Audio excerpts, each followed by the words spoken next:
Hello YouTube, it's been a while since I was live. Let me get this up here.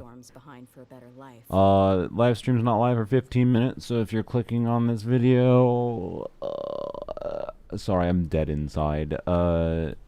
Because I tried to, like, I slept, and then I woke up, and I slept, and then I woke up, and I slept, and I woke up, and now I'm here. These are at the worst time possible for my brain. Always, forever. They're just always terrible timing.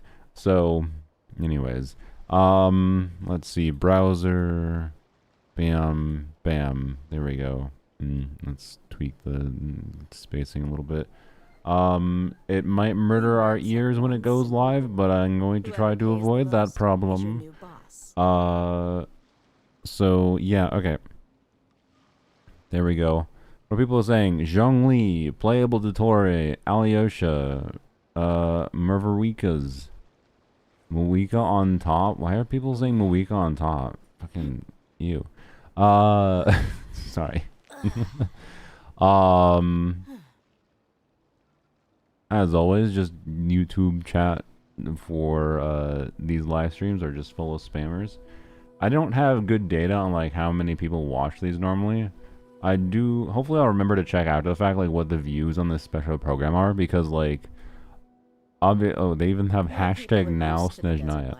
Oh, I need to pop up my YouTube chat, by the way, I'm sorry. And leave the sandstorms behind for a better life. But I think there we go. 1 second, let me get my chat windows configured. I think it's like I think there's got to be a lot of players that are returning to the game with Snezhnaya, and like it's just, you know, it's Genshin Snezhnaya, right? But anyway, oh, what the fuck happened to my Twitch chat? We just got timed down. Oh,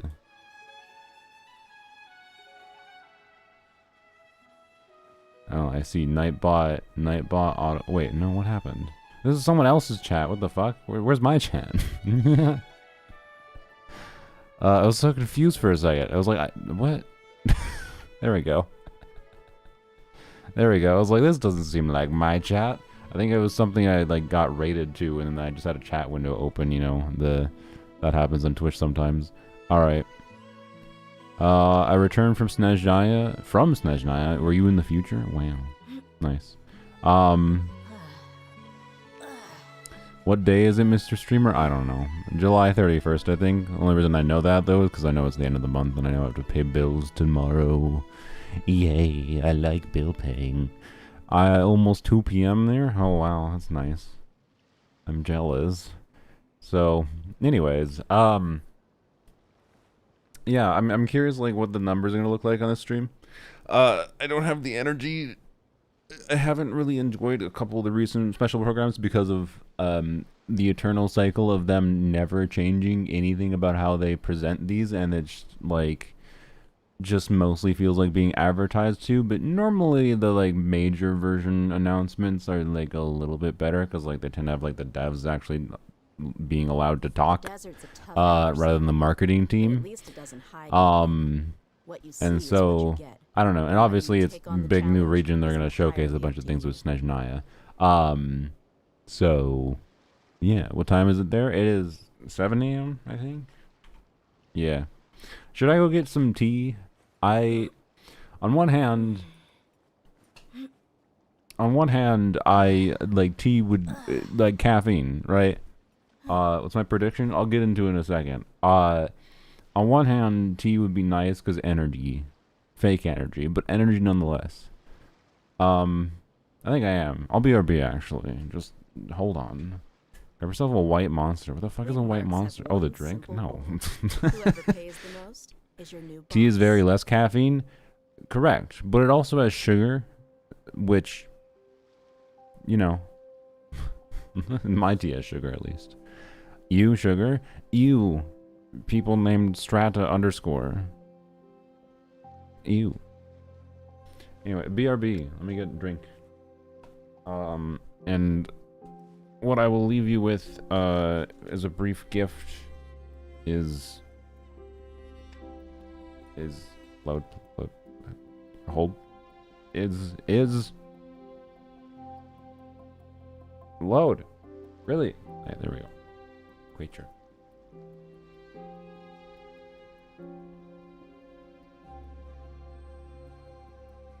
There we go. Okay, I'm gonna go get tea. Oh, what the frick? I go live on YouTube for the first. Oh, it's Palooza. Okay, I saw the $50. What the hell? Okay, it's been a while since anyone donated anything on YouTube. Thank you, Palooza. I appreciate your $50. You didn't have to do that, but thank you. I love him, her. Yes, he is a wonderful creature. I'll be right back. I guess here you can stare at this. Stare at the chat. Let me know if anything insane happens. Anything that's gonna get me banned. I could see that happening.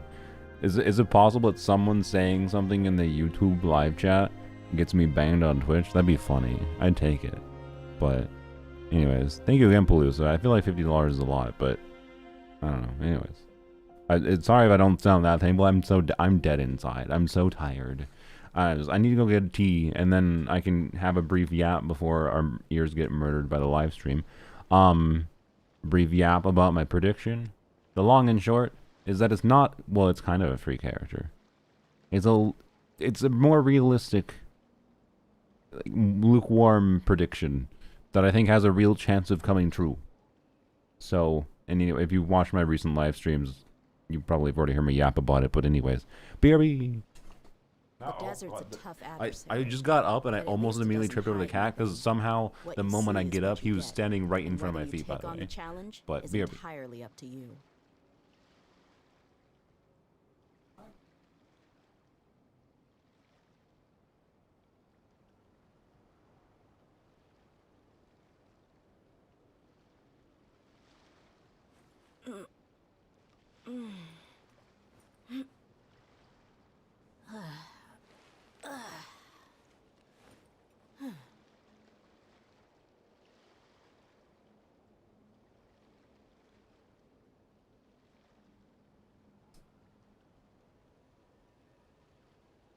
Okay, iced tea acquired. Guys, it's the Traveler Sword. I mean, I don't need to make a prediction for something we know. I mean, okay. Prediction. Hoyoverse is going to present a 5-star weapon as the Traveler, as the god's gift on this green earth. No.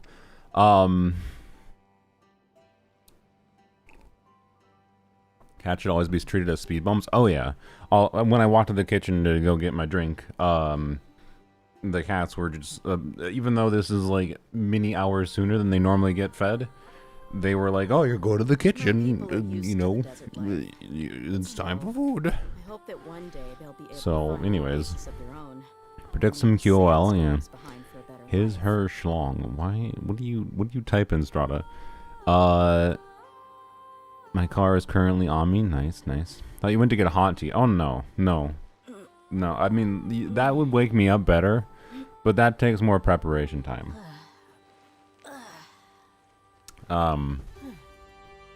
So, stop yapping and say you love me back. Okay, Palooza. AKA Muse Abyss.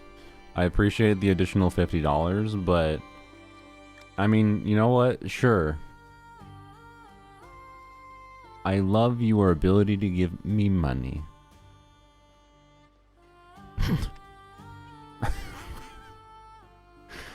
Twitch chat can't even see it. Palooza gave me another $50. So sure, I love your ability to give me money, Palooza. Sorry. For YouTube chatters context, Palooza is someone a lot of streamers would ban, but I don't know. We have a troll dynamic going on, okay? And so for some reason, Palooza is giving me $100 and $150. What is happening? You know what's ironic? Like, Palooza, because I haven't made anything other than live streams recently, you are single-handedly, like, getting to the point of almost doubling my YouTube revenue this month.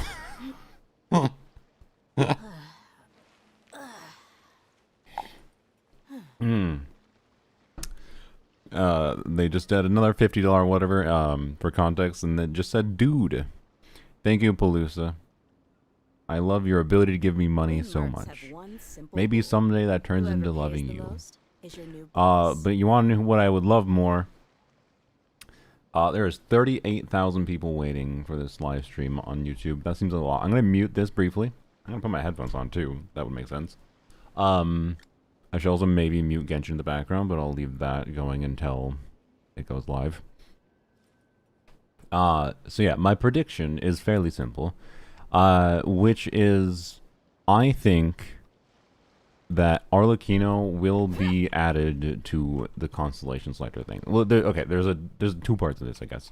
One, I think they're going to add the like Year of Fontaine characters to this, like all of them except for Farina and Neuvillette. I know a lot of people might expect no, there's no way that Arlecchino's on here.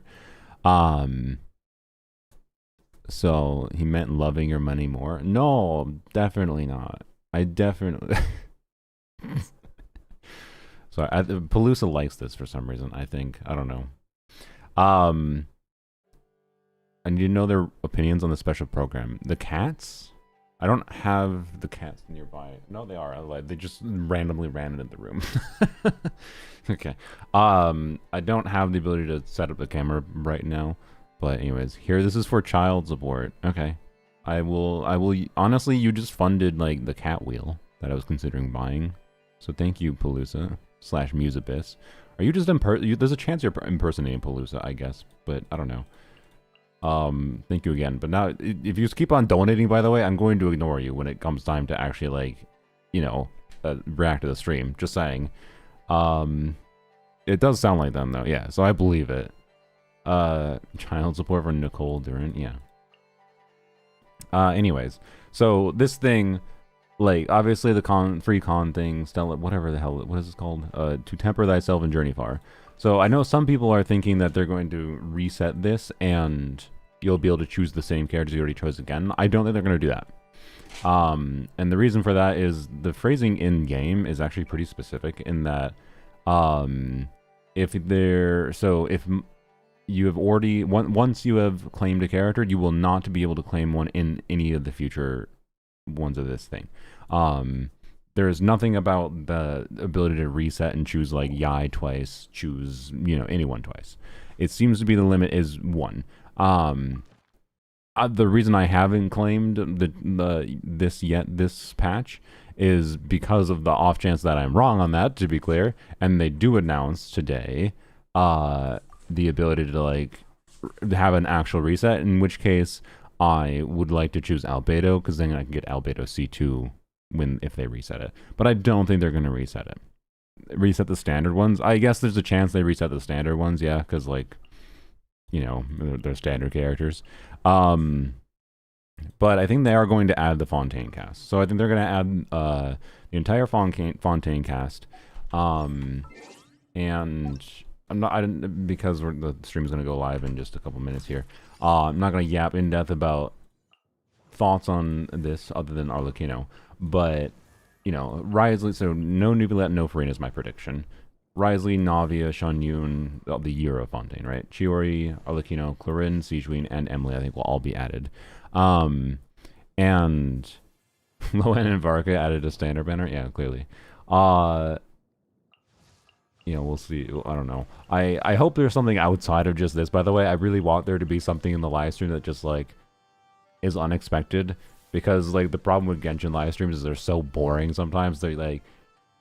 Genshin feels like such a solved formula for Hoyoverse that even when they say they're trying new things, their new things is like, I put some peanut butter on a pancake, and they're like, wow, how crazy. And it's just like, excuse me, it's just peanut butter and pancakes, of course. Wow. What is the stream resolution? Wide. It's cinematic ratio. It's 21:9. It's the ratio that weird people like Palooza pay extra money for. Anyways, so yeah, sorry. I'm so tired. It's so much harder to have this yap when my brain is not on like, we're on half cylinders. I'm watching the What's His Bucket rich British fuck. Sorry, he's fun. He's not a fuck. He just, I don't know. Watching car videos on YouTube sometimes is just like, it's just this vicarious thing, like out of like passive curiosity. But watching the one dude like buy a Viron and repair it and whatever has been like a video series that has pissed me off, because it's just like so much long drawn out content for so little compared to other car content I've seen that's more interesting. But I forgot what the channel is called. Anyways, you might have seen it pop up if you get any car recommendations in YouTube. And the joke I was gonna make is it's like my brain's just running. It's that fucking Bugatti Veyron where it can't run properly right now. Anyways, is the live stream going?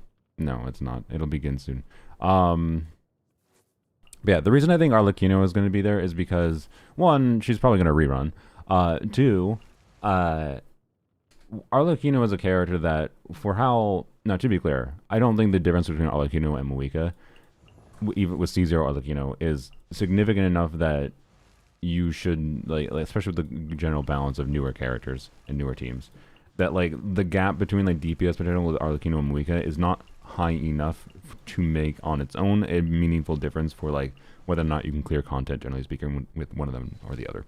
I think Arlecchino still has strengths on, like, a team versatility level that Moika doesn't have, but Moika has her own strengths, and if you're more of a combo optimizer, maybe you'll like Moika more, but Arlecchino also has a lot of combo optimization that people ignore.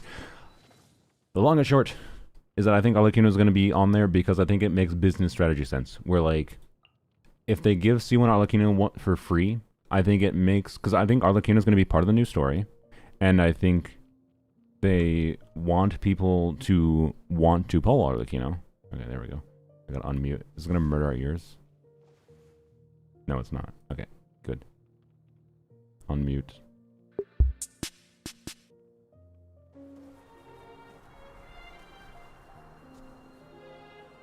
But yeah, Arlecchino's gonna be here, because I think it will make them more money. I can explain more of my logic later, but I didn't finish it because my brain was too slow because of sleepiness. I need to find her fast. In this nation, to which the gods have never shown favor, we all believe that standing in solidarity with the Tsaritsa in our shared struggle will surely... Full screen? I can't full screen a 16:9 video. Sorry. Fate always appears so Hello, impossibly Odette. complicated. But at moments like this, its raw simplicity is laid bare. The snow in Snezhnaya is always bitterly cold, and it never seems to Is that end. Odette's voice? Okay. Together. Prediction of Peaky Tano in the program? Yeah. Pelusa, I'm ignoring you. But thank you. Lots of the snowflakes. So far, we are going with very normal stream format, by the way. Starting off with a showcase of character. Cat, get off my damn desk. Hunt or starve. Hello, Alyosha. Best character of the patch. Not meta-wise, but there's a husky! Also, gun gameplay. Yay! I don't know. I'm skeptical, but it's open-minded skeptical. Prey spotted. It's dog eat dog. It's dog eat dog. Alright. It's called the Shadow Realm. A place where no wind blows, The no Shadow. light shines, Okay. and no elemental energy flows. Guy is Time itself the doesn't exist Yu-Gi-Oh's here. invading It's a Genshin world where Impact. everything seems The to Shadow come to a Realm. standstill. That's where guns are in Teyvat. That's oh, that was pretty. I like that area. The Shadow Realm. I can't. I'm sorry. Why is it called the Shadow Realm? Is the Shadow Realm really where all the where Honkai Star Rail is? Where the gun gameplay all is? Please be okay. True Has Paimon been consistency off-screen? exists only in principle. Yes. Real Sorry, world I'm mostly fairness just is joking. relative. So you have no intention of finding a solution to this problem? In accordance with the result of this vote, Project Stuja will remain in effect until the next Vetcher period. May I remind us all, Why does this fucking maid have the stupid front of this? Civilization The front of the skirt pisses me off. Not That an character's illusion. design. Something Like, whose what the hell? very existence can be negated at any moment. The storm might have destroyed Don't make all me of show Snezhnaya Saeed's by design. now. Maybe even the whole world. A civilization I like that the long feels skirt, alive except for then it's and just cut off in the constant front, like for defense like, itself. whatever. It will one day Stop lose complaining, I'm any dumbass. reason for its My bad. existence. Okay. Ruler Hello, of sir. death, what do you want?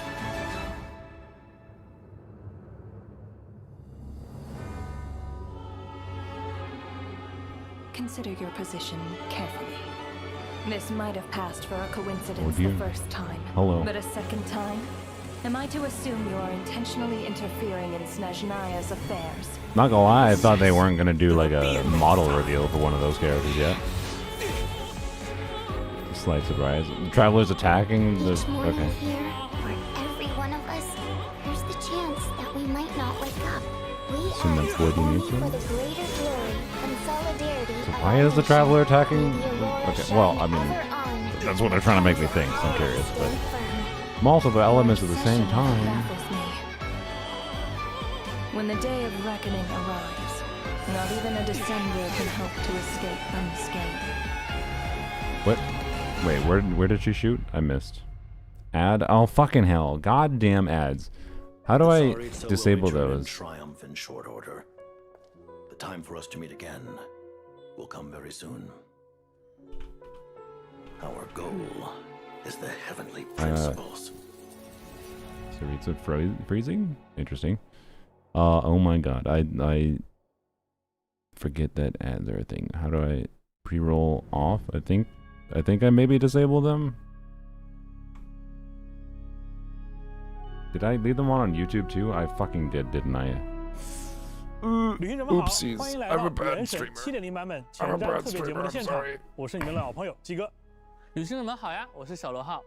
哎，小罗浩，虽然我 Oh, 们 what the 不是 hell? 第 Why 一 is 次来到这 captioning 个 on? 前瞻现场了 Okay. 但是今天这一次啊，我们还是感到特别特别的激动。是啊，毕竟今天我们要给旅行者们介绍的内容，就是大家期待了很久的至东。在经历了整整6年的旅途之后，旅行者们的脚步啊，终于要踏上这片覆盖着永恒冻土的国度了。 Thank you, 没错 Felissa. 那我想各位旅行者啊，应该和我们一样都很期待。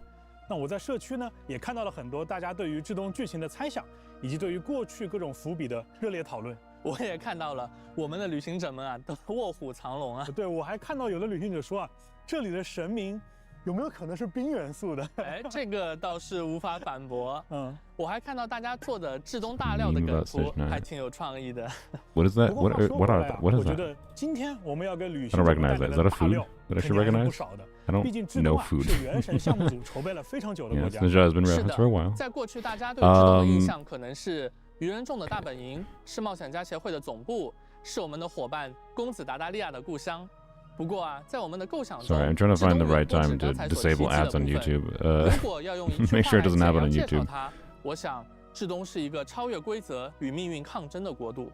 超越规则啊，很有意思的一个词啊。那最近在超越 PV 当中也出现了这句话。那这句话呢，还让我想起来啊，我们很早以前发布的足迹 PV。 Lower your 当中有 voice 一句说 volume. 人们相信女皇终有一日能对天理举起叛旗 How。about 可 increase 见 in 这 their 里的故 volume? 事呀，充满着对抗与冲突。至东的主线基调注定不会平 Also, I 凡。 feel like I 没 wasn't 错 talking very 在至 loud. 东啊 But，我们要开始直面4大执政的力量了。说到这个，刚才的版本 PV 里面啊，我看若纳瓦他似乎想要伤害派蒙。哎，到底是发生了什么样的事情呢？至东的篇章啊，不仅牵动着整个提瓦特，也牵动着包括我自己在内的每一位旅行者的心。各位旅行者从旅途之初就隐约感知到的 Vaguely 关于 sense 提瓦 it's the 特更 beginning 深 of 层 their 的秘密，或许就将在至东找到真 more 相。 like they 那话不多说， vaguely 我 hinted 们 for 就在 7今天 years 的前瞻 straight, 节 and 目 then 里， they're 把 suddenly 大家 revealing 所 them in 期 the 待的 last 2 7.0 版 years. 本 But 的 it's 所有 fine. 信息逐一端上来。旅行者们敬请期待哦。 And the build-up could have been done a little better personally, but you know, Everwinter. Okay. So she's after Paimon. Oh, is that what it was? I hope she succeeds.